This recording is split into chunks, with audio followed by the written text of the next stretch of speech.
هل لك سر عند الله بينك أنت وبين الله। আজকেও আমরা এই কোরবানির ঈদকে সামনে রেখে আমাদের কিছু করণীয় এবং বর্জনীয় বিষয়গুলোর উপর আলোচনা করব। তো সেই হিসাবে যেহেতু আগামী সোমবারেই আমাদের ঈদুল আজহা, আমরা কোরবানির দিন উদযাপন করব, তো সেই হিসাবে এই ক্ষেত্রে আমাদের জন্য কিছু প্রয়োজনীয় দৃষ্টি আকর্ষণীয় বা প্রয়োজনীয় কোরআন এবং সুন্নাহ নির্যাসিত বার্তা সেগুলো আমরা তুলে ধরব। তো আজকেও একটা বিষয় পুনরাবৃত্তি করব, সেটা হচ্ছে যে কোরবানির উদ্দেশ্য। কোরবানির উদ্দেশ্য কি? কোরবানির উদ্দেশ্য হচ্ছে মুত্তাকি হওয়া, তাকওয়া অর্জন করা। রমাদান আল্লাহ যে জন্য দিয়েছেন, কোরবানিও আল্লাহ তাআলা এই জন্য দিয়েছেন। আল্লাহ তাআলা সূরা হজ্জের 37 নম্বর আয়াতে কোরবানির উদ্দেশ্য আল্লাহ তাআলা উল্লেখ করেছেন। কোরবানির উদ্দেশ্য এটা নয় যেটার পিছনে আমরা পড়ে থাকি, কে কত বড় গরু কিনতে পেরেছি, কে কয় লক্ষ টাকা দিয়ে কিনতে পেরেছি, কে কয়টা কিনতে পেরেছি, কার গরু কিনে কে লাভবান হয়েছে আর কে কত টাকা লস হয়েছে, এই যে হিসাব নিকাশগুলো আমরা করি, এগুলো কখনোই কোরবানির উদ্দেশ্য নয়। আল্লাহ তাআলা সূরা হজ্জের 37 নম্বর আয়াতে বলে দিয়েছেন কোরবানির উদ্দেশ্যটা কি। আল্লাহ তাআলা বলেছেন ইয়ানালুল্লাহ লুহুমুহা ওয়ালা দিমাউহা। আল্লাহর কাছে কোরবানির মাংস, কোরবানির জন্তুর মাংস যায় না, কোরবানির জন্তুর রক্ত আল্লাহর কাছে যায় না। আল্লাহর কাছে যায় কোনটা? ওয়ালাকিন ইয়ানালুহুত তাকওয়া মিনকুম, তোমাদের মধ্যে যারা কোরবানি দিচ্ছে তাদের তাকওয়াটা আল্লাহর কাছে যায়। অর্থাৎ এই কোরবানি দেওয়ার মাধ্যমে যিনি কোরবানি দিচ্ছেন আল্লাহ তাআলা জেনে নেবেন যে তার ভিতরে তাকওয়া আছে নাকি নাই। কারণ তাকওয়া দেখা যায় না, এটা অন্তরে থাকে। রাসূলুল্লাহ এভাবে ইশারা করেছেন, আত-তাকওয়া হাউনা, আত-তাকওয়া হাউনা, আত-তাকওয়া হাউনা।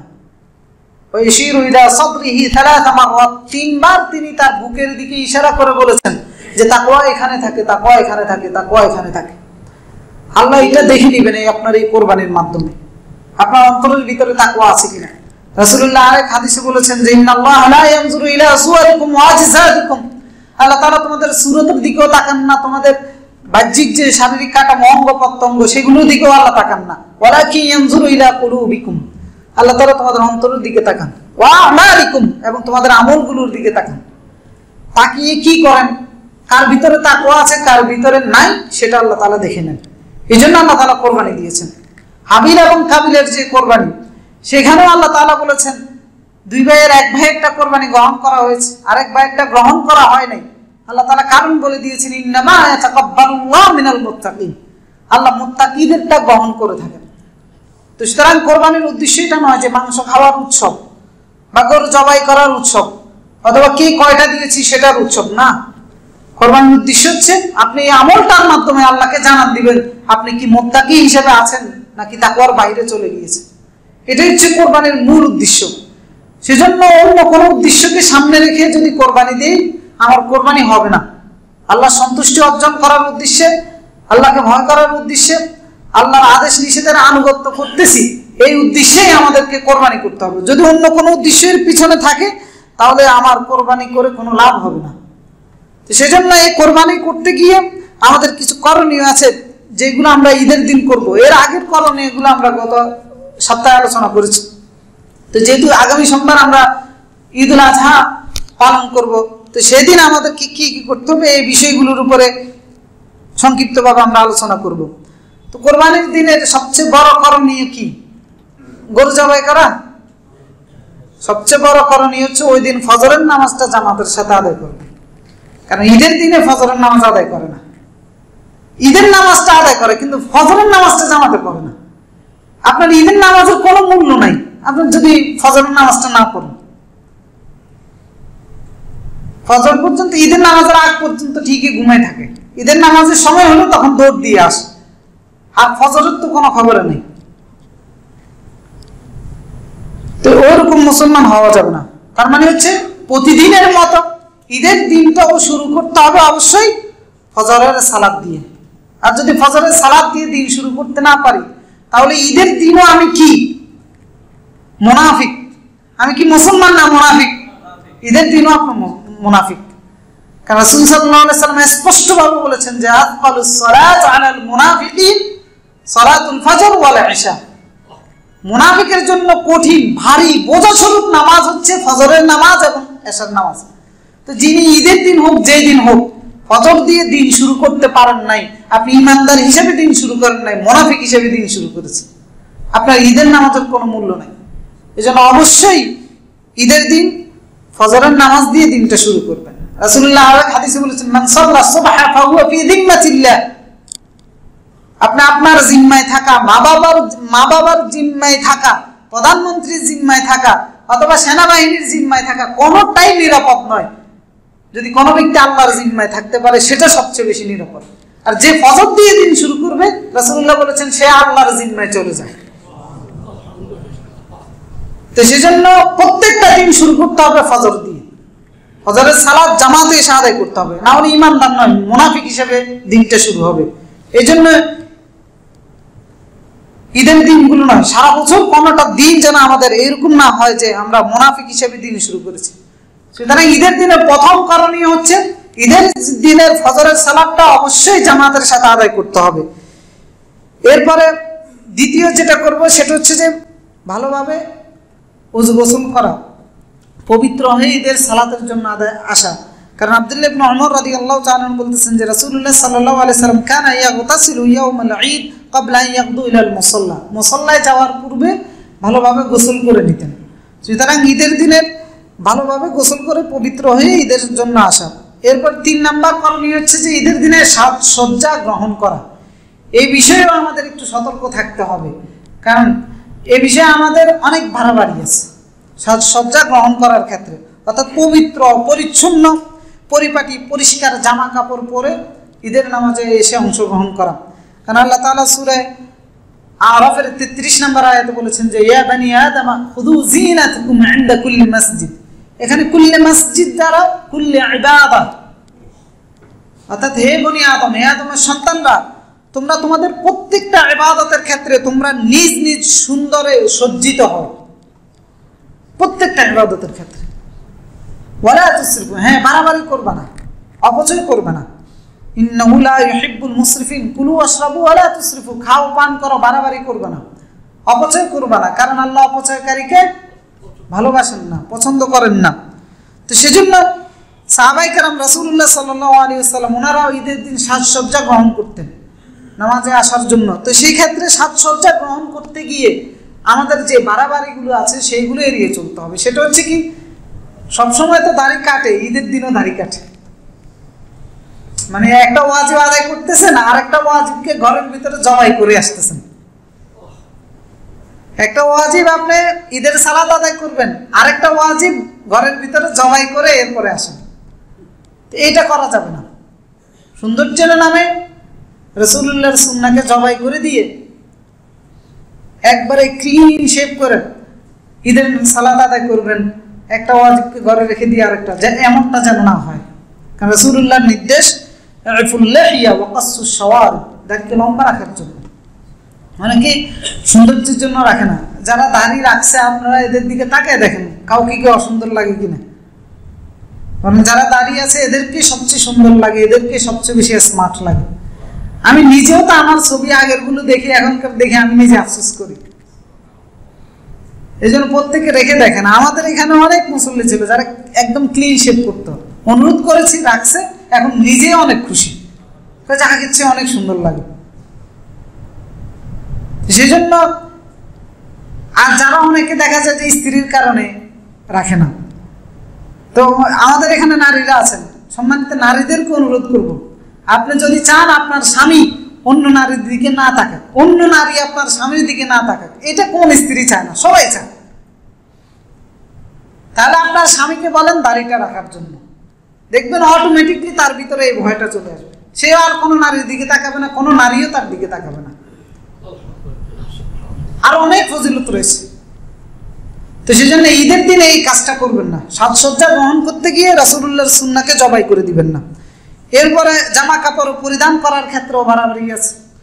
সেটা কেন দেখা যায় যে নারীরা পুরুষের পোশাক পরিধান করেন, পুরুষরা নারীর পোশাক পরিধান করে, এটা কি হালাল নাকি হারাম? হারাম। এটা করা যাবে না, কারণ তার উপর কার অভিশাপ আছে? রাসূলুল্লাহর অভিশাপ আছে। লাআনা রাসূলুল্লাহ, সহিহ বুখারীর 5885 নম্বর হাদিস। রাসূলুল্লাহ বলতেছেন যে লাআনা রাসূলুল্লাহ আল মুতাশাব্বিহিন মিনার রিজাল বিন নিসা, যে সমস্ত পুরুষরা নারীদের সাথে সাদৃশ্য করে চলাফেরায়, কথাবার্তায় অথবা পোশাক আশাকে, তাদের উপর লানত। ওয়াল মুতাশাব্বিহাত মিনান নিসা বির রিজাল, এবং যেই সমস্ত নারীরা পুরুষের সাথে সাদৃশ্য করে তাদের উপর আল্লাহর লানত। যারা ঈদের দিনে সাজসজ্জা গ্রহণ করতে গিয়ে ওই ঈদের দিনটা আপনি আনন্দে কাটাচ্ছেন, অথচ ওই দিনে আপনার উপর আল্লাহর অভিশাপ করতেছে। ঘুরাফেরা করতেছেন সারাদিন, এই আত্মীয়র বাড়িতে ওই আত্মীয়র বাড়িতে। কি হয়েছে? পুরুষ এমন পোশাক পরিধান করেছে যেটা নারীর পোশাকের মতো, এমন 3/4 এমন ধরনের প্যান্ট পরে যেগুলো মহিলারা পরে, এমন পাঞ্জাবি পরে যেটা মহিলারা পরে, আবার মহিলারা এমন পোশাক পরিধান করে সেগুলো দেখা যায় যে পুরুষে পরে। তো এইরকম বাড়াবাড়ি যেন না হয়। এরপরে সাজসজ্জার ক্ষেত্রে নারীদের ক্ষেত্রে যেমন ভ্রু উপড়ে ফেলা, এরপরে শরীরের মধ্যে কোনো উল্কা, ট্যাটু অথবা চেহারা বিকৃত করা, অথবা দাঁতের মাঝখানে সৌন্দর্যের জন্য বিনা প্রয়োজন, যদি প্রয়োজন হয় ডাক্তারের কারণে, পরামর্শের কারণে, তাহলে কাটতে পারেন। শুধুমাত্র সৌন্দর্যের জন্য দাঁতের মাঝখানে কাটাকাটি করা, ভ্রু ফ্লাক করা, এগুলো করা যাবে না। ঈদের দিনেও করতে পারবেন, অন্য দিনও করতে পারবেন। ঈদের দিন এটা ইবাদতের দিন, কোরবানির দিন এটা ইবাদতের দিন, তো সেই দিন তো এই সীমালঙ্ঘন করাই যাবে না, অথচ সেই দিনে এই সীমালঙ্ঘনগুলো করে থাকেন বিভিন্ন জায়গায় ঘোরাফেরা করতে গিয়ে। এই সীমালঙ্ঘনগুলো করে ঈদের দিন, আনন্দের দিনটাও আপনার অভিশাপের দিন হিসেবে কেটে যাচ্ছে। তাই না? আল্লাহ রাসূলের এই অভিশাপ থেকে বাঁচতে হবে, ঈদের দিনের এই ত্রুটি থেকে দূরে থাকতে হবে। এরপরে ঈদের দিনে অনেকে কলব দিয়ে থাকেন, তো সেই কলব দেওয়া জায়েজ না জায়েজ নয়, তবে কালো রঙের কালি ব্যবহার করা যাবে না। যাদের সাদা দাড়ির মধ্যে কালো কলব দিয়ে থাকেন ওনারা লাল অথবা লালের সাথে কালো মিক্স করে ভিন্ন একটা কালার হয় কালো খয়েরির মধ্যে, ওই রকম কালার দিতে পারেন, কিন্তু কালো রঙের কোনো ধরনের কলব, কোনো ধরনের কালি চুল বা দাড়ির মধ্যে ব্যবহার করা যাবে না। সহিহ তিরমিজির 1752 নম্বর হাদিস, রাসূলুল্লাহ বলেছেন গাইয়ুরুশ শাইব ওয়ালা তুশাব্বিহু বিল ইয়াহুদ, কারণ ইহুদিরা এমনটা করত। ওয়ালা তাকরাবু বিস সাওয়াদ, কালোর নিকটবর্তী হতেও নিষেধ করেছেন রাসূলুল্লাহ। তো সেজন্য কলব দিতে গিয়ে সাজসজ্জা গ্রহণ করতে গিয়ে, ঈদের দিন তো এই সাজসজ্জা গ্রহণ করে আসবেন, কিন্তু এগুলোর সতর্ক থাকতে হবে, এগুলোর সাথে যেন কোনো ধরনের সম্পর্ক না থাকে।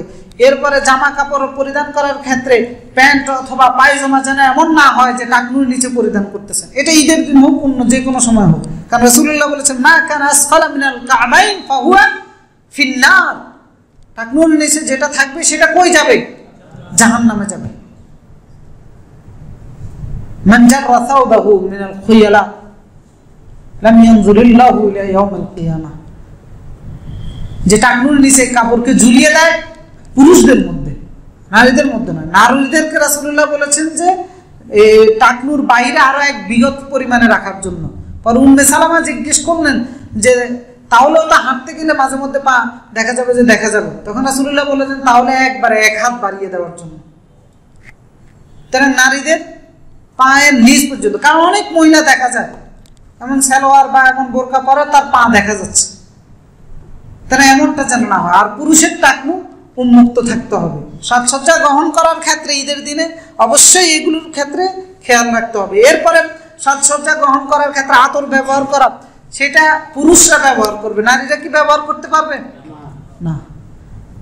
নারীরা তার ঘরে ব্যবহার করতে পারবে, যদি বাহিরে আসে তাহলে সেই ক্ষেত্রে ব্যবহার করতে পারবে না। কারণ রাসূলুল্লাহ সাল্লাল্লাহু আলাইহি ওয়াসাল্লাম সহিহ নাসাই এবং মুসনাদ আহমদের মধ্যে হাদিসটি এসেছে 5126 নম্বর, আইয়ুমা ইমরাআতিন ইসতা'তারাত ফামাররাত আলা কওমিন, কোন নারী যখন আতর ব্যবহার করে রাস্তা দিয়ে হাঁটে, লিয়াজিদু মিন রিহা, মানুষ যেন তার সুঘ্রাণটা পায়, রাসূলুল্লাহ বলতেছেন ফাহিয়া জানিয়া, সে জিনা না করেও জিনাকারিনী, আতর ব্যবহার করার কারণে, অর্থাৎ জনসম্মুখে বাইরে বের হওয়ার সময়। দেন নারী পুরুষ সকলেই সাজসজ্জা গ্রহণ করার ক্ষেত্রে ঈদের দিন যেভাবে অন্যান্য সময় সবসময় এই মৌলিক নীতিমালাটা আমাদেরকে খেয়াল রাখতে হবে। এরপর পোশাক পরিধান করার ক্ষেত্রে টাইট ফিট পোশাক পরিধান করা যাবে না, বিশেষ করে নারীদের ক্ষেত্রে। এই বিষয়গুলো খেয়াল রেখে ঈদের দিনের তৃতীয় চতুর্থ করণীয় হচ্ছে এই সাজসজ্জা গ্রহণ করা। সাজসজ্জা গ্রহণ করার ক্ষেত্রে এই বাড়াবাড়িগুলো আমাদেরকে ত্যাগ করতে হবে। এগুলোর সাথে থাকলে তাহলে ঈদের দিনটা আপনার আনন্দের দিন হবে না, বরং সেটাই লানতের দিন হবে। সেদিনে আল্লাহ এবং তার রাসূলের লানত আপনার উপর অভিশাপ হবে। এরপরে 5 নম্বর হচ্ছে ঈদের জামাতে অংশগ্রহণ করার জন্য পায়ে হেঁটে আসা, এটা সুন্নাহ, এটা আবশ্যক কেউ না, চাইলে পায়ে হেঁটে আসতে পারেন। সাঈদ ইবনুল মুসাইয়িব রাদিয়াল্লাহু তাআলা রাহিমাহুল্লাহ তিনি বলতেছেন যে সুনানুল ঈদ সালাসা, ঈদের সুন্নাত হচ্ছে 3টা। আল মাশি ইলাল মুসাল্লা, পায়ে হেঁটে ঈদের সালাতে অংশগ্রহণ করা, ওয়াল আকল ক্বাবলা আল খুরুজ ওয়াল ইগতিসাল, গোসল করা এবং ঈদের জামাতের আগে হালকা কিছু খাওয়া, যদিও এটা ঈদুল ফিতরের কথা তিনি বলেছেন। তো এই ক্ষেত্রে আসা যাওয়ার ক্ষেত্রে রাসূলুল্লাহর যে সুন্নাহ ছিল, উনি এক পাশ দিয়ে আসতেন, আরেক পাশ দিয়ে যাওয়ার সময় হেঁটে যেতেন, তো সেটাও ফলো করতে পারেন। এগুলো যদিও আবশ্যক না, এগুলো করতে পারেন রাসূলুল্লাহর সুন্নাহ হিসেবে। এরপর আরেকটা করণীয় হচ্ছে যে নারীদেরকে ঈদের সালাতে নিয়ে আসা। যদিও আমাদের দেশে পরিবেশ নাই, এটার প্রচলন নাই, এই আমলটা আমাদের দেশে নাই। যে সমস্ত জায়গায় নারীদের সালাতের ব্যবস্থা আছে সেখানে নারীদেরকে ঈদের সালাতে নিয়ে আসবেন। আমাদের এখানে ব্যবস্থা আছে আলহামদুলিল্লাহ, তো এইখানে আপনারা নিয়ে আসতে পারেন নারীদেরকে ঈদের সালাতে অংশগ্রহণ করার জন্য। কারণ রাসূল সাল্লাল্লাহু আলাইহি ওয়াসাল্লাম খুব জোর দিয়ে বলেছেন, সহিহ বুখারীর 256 নম্বর হাদিস, 356 নম্বর হাদিস, রাসূল সাল্লাল্লাহু আলাইহি সাল্লাম এই হাদিস উম্মে আতিয়্যা থেকে বর্ণিত। রাসূলুল্লাহ সাল্লাল্লাহু আলাইহি সাল্লাম যখন বললেন যে নারীদেরকে ঈদের দিন নিয়ে আসার জন্য, তখন তিনি বলতেছেন যে উমিরনা নুখরিজাল হুইয়াদ ইয়াউমুল ঈদ, বলতেছেন যে যারা ঋতুস্রাব অর্থাৎ হায়েজগ্রস্ত তাদেরকেও পর্যন্ত রাসূলুল্লাহ বলেছেন যে ঈদের সালাতে নিয়ে আসার জন্য। তারা সালাতে অংশগ্রহণ করবে না, কিন্তু ঈদের ওইখানে ঈদের মাঠে যেন উপস্থিত হয়। এরপরে আবার অনেকে বলেছেন যে আমাদের তো হিজাব নাই, রাসূলুল্লাহ বলেছেন আরেকজন কাছ থেকে ধার করে হলেও যেন ঈদের সালাতে আসে হিজাব নিয়ে। তো এটা কি জানাতনা নির্দেশ? অত্যন্ত জোরালোভাবে এই নির্দেশ দিয়েছেন। এই জন্য ঈদগাহ কমিটিদের উচিত হচ্ছে নারীদের জন্য সালাতের ব্যবস্থা রাখা, যাতে করে তারাও ঈদের সালাতে অংশগ্রহণ করতে পারে, রাসূলুল্লাহর এই নির্দেশ পালন করতে পারে। তো সেজন্য নারীদেরকেও ঈদের সালাতে নিয়ে আসার ব্যবস্থা করতে হবে। এরপরে যেটা তাকবীর বলা, যেটা আমাদের মুহররম মাসে জিলহজ মাসের শুরু থেকেই শুরু হয়েছে তাকবীর বলা, আল্লাহু আকবার, আল্লাহু আকবার, লা ইলাহা ইল্লাল্লাহ, আল্লাহু আকবার, আল্লাহু আকবার, ওয়ালিল্লাহিল হামদ। তাকবীর হচ্ছে দুই ধরনের, একটা হচ্ছে মুকাইয়াদ আর একটা হচ্ছে মুতলাক। জিলহজ মাসের 1 তারিখ থেকে 14 তারিখ পর্যন্ত 13 তারিখ পর্যন্ত এটা হচ্ছে মুতলাক, কিন্তু 9 তারিখ থেকে এটা হচ্ছে স্পেশাল, অর্থাৎ আগামী রোববার ফজরের পর থেকে শুরু করে 10, 11, 12, 13 তারিখ আসর পর্যন্ত প্রতি 5 ওয়াক্ত সালাতের পরে উচ্চ সুরে তাকবীর বলা, আল্লাহু আকবার, আল্লাহু আকবার, লা ইলাহা ইল্লাল্লাহ, আল্লাহু আকবার, আল্লাহু আকবার, ওয়ালিল্লাহিল হামদ। এজন্য ঈদের দিনও সকালবেলা ফজরের পর থেকে বের হয়ে আস্তে আস্তে যতক্ষণ এখানে বসে থাকবেন ততক্ষণ পর্যন্ত বসে বসে এই তাকবীরগুলো পড়া। এরপরে ঈদের সালাত আদায় করার ক্ষেত্রে বিলম্ব না করা, যত দ্রুত সম্ভব হয় ঈদের সালাত আদায় করে নেওয়া। এরপর ঈদের দিন আরেকটা আমল করা যায়, সেটা হচ্ছে যে বেশি বেশি দান সাদাকা করা। আবু সাঈদ আল খুদরি রাদিয়াল্লাহু তাআলা থেকে বর্ণিত, সহিহ তিরমিজির 1288 নম্বর হাদিস, যে তিনি বলতেছেন যে কানা রাসূলুল্লাহ সাল্লাল্লাহু আলাইহি ওয়াসাল্লাম ইয়াখরুজু ইয়াউমুল ঈদ, রাসূলুল্লাহ ঈদের দিন বের হতেন, ফায়ুসাল্লি বিন নাস রাকাতাইন, মানুষকে নিয়ে 2 রাকাত ঈদের সালাত আদায় করতেন, সুম্মা ইউসাল্লিমু ফায়াকিফু আলা রাহিলাতিহি, এরপরে সালাম বিনিময় করতেন, তিনি তার বাহনের কাছে দাঁড়াতেন, ফায়াস্তাকবিলুন নাস ওয়া হুম জুলুস, মানুষের সাথে কথাবার্তা বলতেন, ভাব বিনিময় করতেন, ফায়াকুল তাসাদ্দাকু তাসাদ্দাকু, মানুষকে তখন বলতেন যে তোমরা সাদকা করো, সাদকা করো, দান সাদাকা করো। ফাকসার মান ইয়াতাসাদ্দাক আন-নিসা, তো তিনি বলতেছেন যে বেশিরভাগ দান সাদকা করতো মহিলারা। তার মানে ঈদের সালাতে এই হাদিস থেকেও বোঝা যাচ্ছে যে মহিলারা ঈদের সালাতে অংশগ্রহণ করত। সুতরাং ঈদের দিন বেশি বেশি দান সদকা করতে পারেন। এরপর ঈদের সালাত শেষ, পরস্পরের সাথে খোঁজ খবর নিলেন, ভাব বিনিময় করলেন। এরপরে ঈদের নামাজ শেষ, আত্মীয় স্বজনের বাড়িতে যাওয়া আসা করা, তাদের খোঁজ খবর নেওয়া, তাদের সাথে যোগাযোগ করা। তবে এই ক্ষেত্রেও যে আনন্দের দিন, উৎসবের দিন, ইবাদতের দিন, এগুলোর যে চেতনা এটাকে যেন নষ্ট না করা হয়। দেখা সাক্ষাৎ করতে গিয়ে নারী পুরুষের অবাধ মেলামেশা, এরপরে বিনোদনের যে জায়গাগুলো আছে সেখানে ছেলে মেয়ে অবাধে মেলামেশা করা, এইগুলো থেকে বিরত থাকতে হবে। আপনার সন্তানদেরকে ঈদের দিন এমন ভাবে ছেড়ে দিবেন না যাতে করে সে আল্লাহর রহমত তো দূরে থাকে, আল্লাহর গজবের পাত্রে পরিণত হয়, এই অবস্থায় যেন না হয়। এই জন্য ছেলে মেয়ে সন্তান অধীনস্থ যারা আছে এদের ক্ষেত্রে খেয়াল রাখতে হবে যাতে করে শরিয়ার কোনোভাবে যেন লঙ্ঘন না করে। এরা চলাফেরার ক্ষেত্রে, ঘোরাঘুরির ক্ষেত্রে, পোশাক আশাকের ক্ষেত্রে, কারো বাড়িতে যাওয়া আসার ক্ষেত্রে এই বিষয়গুলো খেয়াল রেখে আমাদেরকে ঈদের দিনটা উদযাপন করতে হবে। তা আমরা যেন এই বিষয়গুলো খেয়াল রেখে ঈদের দিন উদযাপন করতে পারি। আল্লাহ তাআলা আমাদের সকলকে সেই তৌফিক দান করুন। আস্তাগফিরুল্লাহ আল-আযীম লি ওয়া লাকুম ফাস্তাগফিরুহু ইয়াগফির লাকুম ইন্নাহু হুয়াল গফুরুর রহিম। আলহামদুলিল্লাহি আলা ইহসানিহি ওয়া শুকরু লাহু আলা তাওফীকিহি ওয়া ইমতিনানিহি ওয়া আশহাদু আন লা ইলাহা ইল্লাল্লাহ ওয়াহদাহু লা শারীকা লাহু তা'যীমান লিশানিহি ওয়া আশহাদু আন্না মুহাম্মাদান আবদুহু ওয়া রাসূলুহু দাঈ ইলা রিদওয়ানিহি সাল্লাল্লাহু ওয়া সাল্লামা আলাইহি ওয়া আলা আলিহি ওয়া সাহবিহি ওয়া মান সারা আলা নাহজিহি ওয়াস্তান্না বিসুন্নতিহি ইলা ইয়াউমিদ্দিন।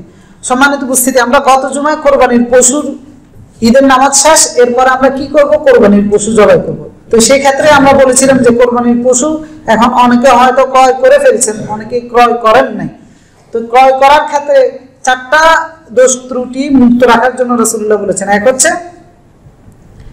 হচ্ছে রোগ মুক্ত থাকা, 2 হচ্ছে অন্ধ যেন না হয়, 3 হচ্ছে ল্যাংড়া যেন না হয়, 4 হচ্ছে একদম শুকনো কাঠের মতো ঝরা জীর্ণ এরকম প্রাণী যেন না হয়।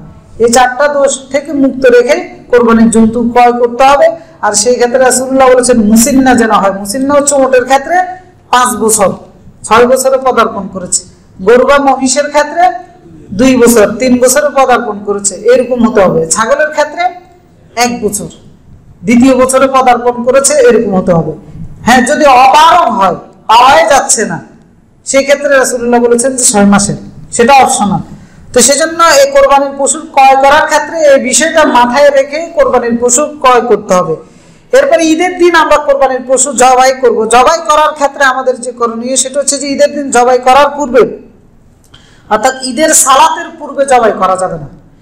ঈদের নামাজের আগে যে জবাই করবে তার কোরবানি হবে না। রাসূলুল্লাহ বলেছেন সেটা নরমাল জবাই হিসেবে গণ্য হবে। অবশ্যই জবাইটা কখন হতে হবে? ঈদের সালাতের পর্বে। এরপরে কোনো মুসলিমকে দিয়ে, সে যত বড় কসাই হোক, তাকে দিয়ে জবাই করা যাবে না, মুসলিমদেরকে দিয়ে জবাই করতে হবে। তবে সবচেয়ে উত্তম হচ্ছে যিনি কোরবানি দিচ্ছেন উনি নিজে জবাই করবেন। উনি নিজে যদি জবাই করতে পারেন সেটাই হচ্ছে সবচেয়ে উত্তম। রাসূলুল্লাহ নিজে জবাই করেছেন। হুদায়বিয়ার সময় রাসূলুল্লাহ 60টার অধিক উট নিজ হাতে জবাই করেছেন। এই জন্য নিজে জবাই করতে পারলে সেটাই হচ্ছে সবচেয়ে বেটার। এরপর আল্লাহর নাম নিয়ে জবাই করা, বিসমিল্লাহ, আল্লাহু আকবার, তাকাব্বাল মিন্নি, তাকাব্বাল মিনা আলী, নিজের পরিবারের পক্ষ থেকে, আমার পক্ষ থেকে কবুল করেন। এতটুকু দোয়াই যথেষ্ট, আর কোনো বাড়তি দোয়া লাগবে না। এতটুকু দোয়া দ্বারা জবাই করে ফেলবেন, এতটুকু যথেষ্ট। এরপরে রাসূলুল্লাহ যে ছুরি দিয়ে জবাই করবেন সেটার কোয়ালিটিও রাসূলুল্লাহ বলেছেন যে ফাইদা কাতালতুম ফাহসিনুল কিতলা ওয়া ইদা যাবাহতুম ফাহসিনুদ যাবহা। যখন তোমরা জবাই করবা, জবাইকৃত পশুর উপরে ইহসান করবা। সেটা কিভাবে? ওয়ালিউহিদ্দা আহাদুকুম শাফরাতাহু, ছুরিটা যেন ধারালো হয়, মোটা ধার নাই এরকম ছুরি দিয়ে যেন জবাই না করে। ফালিউরিহ যাবিহাতাহু, তার মানে ধারালো ছুরি দিয়ে জবাই করতে হবে। ফালিউরিহ যাবিহাতাহু, কাটাকাটি করবে এমন সময় যাতে করে পশু একদম নিস্তেজ হয়ে গিয়েছে। কারণ অনেকগুলো শহরে দেখা যায়, আমরা তো এখানে কয়েক বছর ধরে দেখতেছি, কষাই রাখেন, কষাই দেখা যায় যে জবাই করে দিয়ে এরপরে হাত পা কাটা শুরু করে দেয়। এটা স্পষ্টভাবে নিষেধ করেছেন। সে আরেক জায়গায় আরেকটা জবাই করতে হবে, এ কারণে সে তাড়াহুড়ো করে। পশুটা জবাই করার পরে এটা মৃত্যু নিশ্চিত করে নিতে হবে, এরপরে কাটাকাটি। এর আগে যেন কাটাকাটি না করে সেইটার দিকেও খেয়াল রাখবেন। ধরো ইহসান মানে হচ্ছে ধারালো ছুরি দিয়ে জবাই করবেন, জবাই করার পর পশুর মৃত্যু নিশ্চিত হওয়ার পরে কাটাকাটি করা। আর জবাই করতে হবে একদম এক পুঁচ দিয়ে জবাই করে ফেলতে হবে, খোঁচাখুচি করা যাবে না। যিনি জবাই করবেন উনি পুরো জবাইটা কমপ্লিট করবেন, নিজে অর্ধেক করে আরেকজনের দিয়ে না, এভাবেও করা যাবে না। এরপরে কোরবানির জবাই শেষ। এরপর কোরবানির মাংসের ক্ষেত্রে সুন্নত হচ্ছে কোরবানির মাংসকে 3 ভাগে বিভক্ত করা, এটা সুন্নাহ। কেউ চাইলে এটা করতে পারেন। আর এটার প্রয়োজন আছে নাকি নেই? অনেক বেশি প্রয়োজন আছে। সুতরাং এই সুন্নাহটার আমল করবেন আপনারা। গরিব মানুষেরও অভাব নাই, আত্মীয় স্বজনেরও অভাব নাই, আর নিজে যা পারেন খাবেন। তো সেজন্য গরিব মানুষদেরকেও দেবেন, যারা হাত পাতে তাদেরকে দিবেন, যারা মান সম্মানের ভয়ে হাত পাততে পারে না ওদের খোঁজ নিয়ে ওদের কাছে পৌঁছে দিবেন। কারণ আল্লাহ তাআলা বলেছেন ফাকুলু মিনহা ওয়া তুইমুল কানিআ ওয়াল মু'তার। কানিআ মানে হচ্ছে যারা মান সম্মানের ভয়ে সন্তুষ্ট থেকে বাড়িতে বসে আছে, আর মুহতার মানে হচ্ছে যারা হাত পাততেছে। উভয়কে দেওয়ার জন্য আল্লাহ তাআলা কোরআনে কোরবানির পশুর ক্ষেত্রে বলেছেন। তো সেজন্য কোরবানির পশুর মাংসের ক্ষেত্রে উপটোকন হিসেবে আত্মীয় স্বজনকে দিলেন, তাদের বাড়ির থেকেও আপনার কাছে আসতে পারে। এরপরে নিজের জন্য রাখলেন, এরপরে গরিব মানুষ যারা আছে তাদেরকেও দিলেন। আর কোরবানির পশুর চামড়ার ক্ষেত্রে যে বিধান, সেটা হচ্ছে যে শহরে দেখা যায় যে কসাইতে দিয়ে দিচ্ছেন অথবা বিক্রি করে দিচ্ছেন, এমনটা করা যাবে না। কোরবানির পশুর চামড়া, কোরবানির পশুর কোনো অংশই বিক্রি করা যাবে না, রাসূলুল্লাহ স্পষ্টভাবে নিষেধ করেছেন। তো সেই জন্য কোরবানির জন্তুর পশুর চামড়াটা মাদ্রাসা, মসজিদ বা যারা কালেকশন করে ওদেরকে এমনি দিয়ে দিতে পারেন, অথবা কোনো গরিব মানুষকে এমনি দিয়ে দিতে পারেন, কিন্তু কি সেটা বিক্রি করা যাবে না। এরপরে কোরবানির মাংসও বিক্রি করা যাবে না, রাসূলুল্লাহ স্পষ্টভাবে নিষেধ করেছেন, লা তাবিউ লুহুমুল হাদি ওয়াল আদাহি, হাদির মাংস অথবা কোরবানির মাংস বিক্রি করা যাবে না। সুতরাং আবার এটা বিনিময় হিসেবেও দেওয়া যাবে না কাউকে, অর্থাৎ কাউকে রেখেছেন আপনার কোরবানির জন্তুটা বানিয়ে দেওয়ার জন্য, কাটাকাটি করে দেওয়ার জন্য, এবং তাকে তার পরিশ্রমের মূল্য হিসেবে কোরবানির মাংস দিয়ে দিয়েছেন, না, এটা দেওয়া যাবে না, এটা হারাম। তাকে তার পরিশ্রম চুক্তি করে নিতে হবে যে কত টাকা দিয়ে আপনি গরুটা কাটাকাটি করবেন, ওই টাকাটা তার দিবেন। সেও মনের মধ্যেই নিয়ত রাখতে পারবে না যে আমাকে একটু দিবে, না, এই আশা করা যাবে না। এরপরে আবার আপনি বাড়তি নিজে হাদিয়া হিসেবে তাকে সাদাকা হিসাবে গরিবদেরকে যেভাবে দিচ্ছেন ওইভাবে যদি দেন সেটা ভিন্ন কথা, কিন্তু তাকে বিনিময় হিসেবে দেওয়া যাবে না। রাসূলুল্লাহ সাল্লাল্লাহু আলাইহি ওয়াসাল্লাম স্পষ্টভাবে এগুলো নিষেধ করেছেন। সুতরাং এই কোরবানির দিনে কোরবানির জন্তুকে কেন্দ্র করে, মাংসকে কেন্দ্র করে এই বিষয়গুলো আমাদেরকে খেয়াল রাখতে হবে। এরপর কোরবানির দিনে জোহরের নামাজও অনেকে আদায় করেন না, কোরবানির কাজকর্ম নিয়ে ব্যস্ত থেকে। নামাজ যেন কোনোভাবে মিস না হয়, না, কারণ কোরবানির কোনো ইবাদতের কোনো মূল্য নাই যার নামাজ নাই। যার নামাজ নাই তার আর অন্য কোনো ইবাদতের কোনো মূল্য নাই। নামাজের বিষয়ে খেয়াল রাখতে হবে। আপনাদের ডান পাশে দাম বাক্স আছে, দাম বাক্সটা একটু চালিয়ে দেন। এই বিষয়গুলো খেয়াল রেখে ইনশাআল্লাহ আগামী সোমবার আমাদের ঈদুল আজহার দিন, আমরা ঈদুল আজহার দিন উদযাপন করব। অবশ্যই মাথার মধ্যে, দামাগের মধ্যে এই বিষয়গুলো খেয়াল রাখবেন। আল্লাহ তাআলা আমাদের সকলকে এই বিষয়গুলোর আলোকে আমরা যেন আমাদের কর্ম ঠিক করতে পারি, আমাদের কাজগুলো করতে পারি। আল্লাহ তাআলা আমাদের সকলকে সেই তৌফিক দান করুন। আমাদের এখানে ঈদের নামাজ হয়, আমাদের এখানে ঈদের জামাত অনুষ্ঠিত হবে 6:45 সকাল 6:45 আমাদের ঈদের জামাত অনুষ্ঠিত হবে, এবং বরাবর টাইমে অনুষ্ঠিত হবে, 1 মিনিট এদিক সেদিকে হবে না। কারণ যারা এখানে ঈদের সালাত আদায় করবেন অবশ্যই 6:45 আগে এসে উপস্থিত হবেন। আর আমরাও মসজিদের উদ্যোগে প্রতি বছর কোরবানির আয়োজন করে থাকি, অর্থাৎ যারা আমাদের এখানে সাদকা হিসেবে দিয়ে দেয়, আমরা মুসল্লিদের মধ্যে থেকে যারা কোরবানি করে না ওনাদের কাছে সেটা পৌঁছে দিই। তো সেজন্য আমরা নিজেরাই গরুটা ক্রয় করি, অনেকে 1 শরিক, কেউ 2 শরিক হিসেবে মসজিদে দান করে দেয়। তা আপনাদের কারো কাছে যদি এরকম থাকে, আপনি যে আপনার ভাগটা, আপনার শরীরটা দান করে দিবেন, তাহলে আমাদের সাথে আজকালকের মধ্যে যোগাযোগ করতে পারেন। আমরা ইনশাআল্লাহ যারা কোরবানি দেয় নাই তাদের কাছে এটা পৌঁছে দিব। গত বছর আমরা প্রায় 91টা ফ্যামিলি, এর আগের বছর আমরা প্রায় 86, এর আগের বছর 100-র উপরে ফ্যামিলির মধ্যে আমরা কোরবানির মাংস বন্টন করেছি। এবছর আমাদের সিদ্ধান্ত নিতে একটু দেরি হয়েছে, যার কারণে গত জুমায় আমরা জানাতে পারিনি। তা আমরা সিদ্ধান্ত নিয়েছি। তো সেজন্য আপনারা কেউ চাইলে আপনার 1টা শরিক অথবা 2টা শরিক মসজিদে দিয়ে দিতে পারেন, আমরা কোরবানির পশু জবাই করে সেটা মানুষের কাছে পৌঁছে দিব। আরেকটা বিষয় আপনাদের দৃষ্টি আকর্ষণে দিব, সেটা হচ্ছে যে আপনারা সবাই জানেন যে ফিলিস্তিন এবং ইসরায়েলের ইস্যুটা। তো ফিলিস্তিনের রক্ত যারা চুষে চুষে খাচ্ছে, নিরপরাধ মানুষগুলোকে যারা হত্যা করতেছে, যাদেরকে বাড়িঘর ছাড়া করে দিচ্ছে, শিশু, বৃদ্ধা, নারী, পুরুষ গণহারে যাদেরকে হত্যা করতেছে, এই ভাইদের, আমাদের ভাইদের রক্ত যাদের গায়ে লেগে আছে, দেখা যাচ্ছে যে তারা আমাদের দ্বারা উপকৃত হয়ে পালিয়ে পুষে বড় হচ্ছে, এরকম হচ্ছে।